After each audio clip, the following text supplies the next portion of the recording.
Welcome to our module on statistical analysis, where we will unlock business insights using data. We will learn how to make data-driven decisions and deeply understand various trends. In statistical analysis, we primarily focus on two important pillars.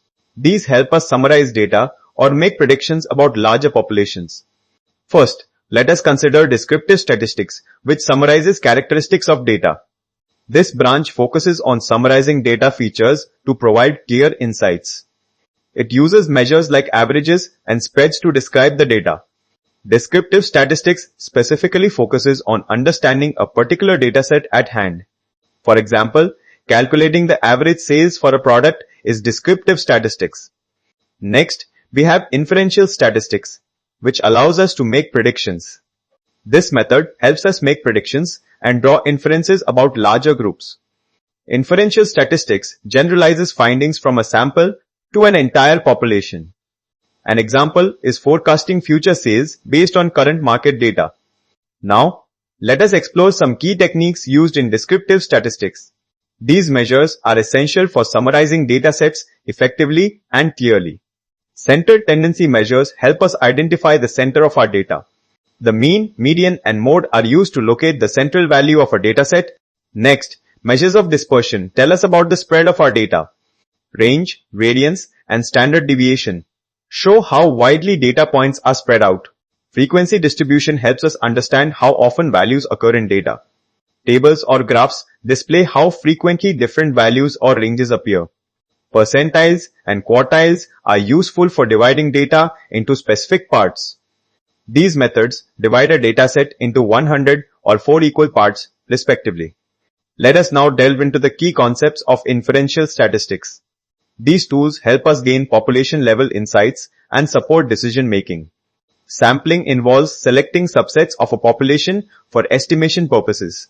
We use these smaller subsets of data to make estimates about the larger population. Hypothesis testing is a method to test assumptions about data relationships. This process allows us to formally test assumptions or claims regarding data. Confidence intervals provide a range to estimate population parameters. They give us an estimated range where the true population parameter likely lies. Regression analysis helps us model relationships between various variables for prediction. It develops models to understand how variables relate and to make forecasts. Correlation, on the other hand, measures the strength and direction of relationships. This tells us how strongly two variables are linked and in what direction. Let's discuss the various types of probability distributions, which are essential in statistical analysis. These distributions help us understand the likelihood of different outcomes in various random events.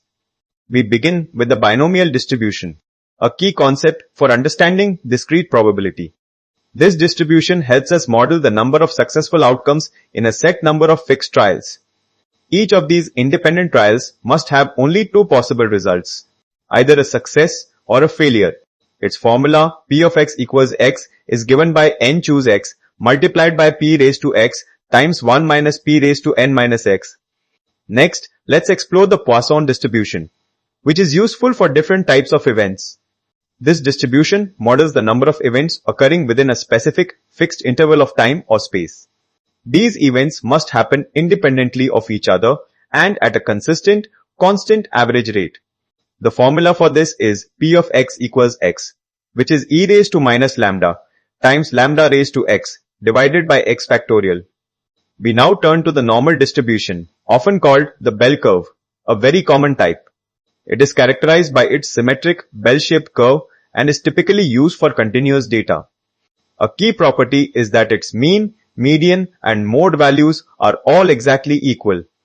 The empirical rule describes that 68, 95, and 99.7% of data spread around the mean.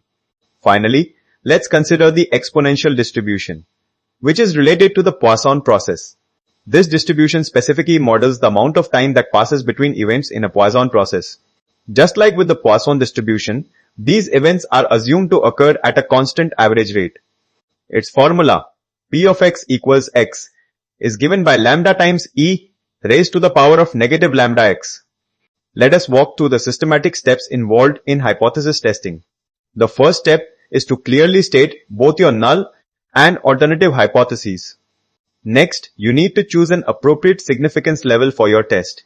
Then, you must select the most appropriate statistical test based on your data. After that, you perform the chosen test and calculate the relevant test statistic. The next crucial step is to determine the p-value from your test results. Finally, you use the p-value to make a clear decision about your hypothesis. We will now explore various types of regression analysis, a fundamental statistical tool. This helps us understand how variables influence each other and forecast future trends effectively. First, we have simple linear regression, which establishes a linear relationship between two variables. It models the relationship between exactly one dependent variable and one independent variable. The equation for this is y equals beta 0 plus beta 1 x plus epsilon. For instance, we might predict sales revenue based on the amount of money spent on advertising. Moving on, multiple linear regression extends this by incorporating several influencing factors.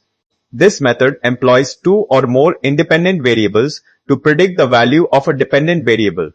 Its equation is y equals beta 0 plus beta 1 x, 1 plus beta 2 x 2 plus dot plus beta n xn plus epsilon.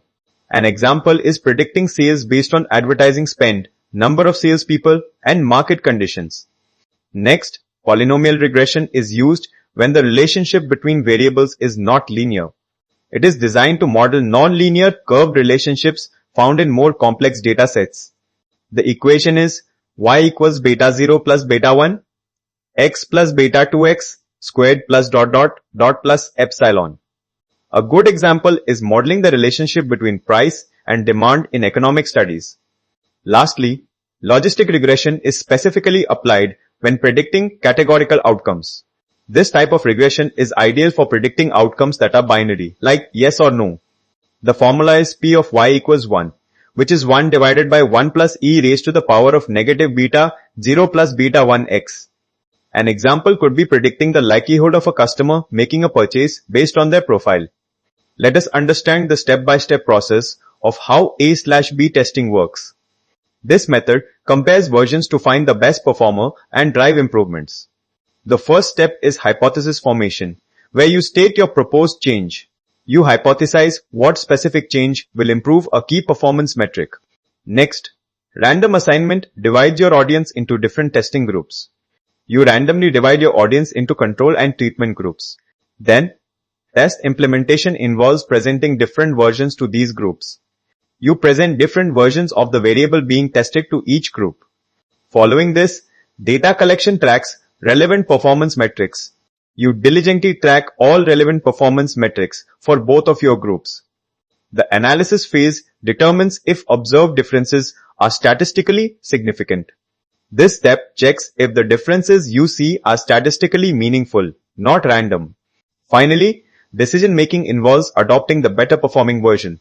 You either adopt the better version or decide to test new variations. Now, let us explore the diverse business applications of statistical analysis. We will look at practical use cases across various industries and functions. In marketing and customer analytics, statistics helps us understand customer behavior. One major step is customer segmentation, dividing customers into distinct groups. We use cluster analysis to create personalized targeting strategies for customers. This helps identify customer groups based on their behavior and demographics. Another major step is predicting customer lifetime value for strategic planning. We apply regression models to predict future revenue generated by each customer. This helps prioritize high-value customers for focused retention efforts. In e-commerce and retail, statistical analysis optimizes operations and sales. Sales forecasting is a major step to anticipate future demand accurately. Time series analysis is used to predict demand patterns over time. This helps optimize inventory levels and plan effective promotions. Price optimization is another major step to maximize revenue and profit. We analyze demand elasticity using regression models to set optimal prices. This allows businesses to maximize profits by adjusting product prices dynamically. In finance and risk management, statistics is vital for decision making. Credit scoring is a major step to assess the creditworthiness of applicants. Logistic regression predicts the likelihood of loan default for applicants. This helps assess applicant creditworthiness to effectively reduce financial risk. To summarize, statistical analysis is a powerful tool for business insights. It empowers decisions with strong data-driven statistical evidence and understanding. Descriptive statistics effectively summarizes and presents complex data in an understandable way. Inferential statistics allows us to make predictions about larger populations from smaller samples. Probability distributions are essential for modeling uncertainty and the likelihood of various outcomes. Hypothesis testing validates assumptions and claims, providing robust statistical evidence. Regression and correlation analyze relationships between variables, crucial for forecasting. A/B testing systematically optimizes strategies through controlled experimentation and comparison. Overall, statistical analysis consistently drives data-driven decisions across all business functions.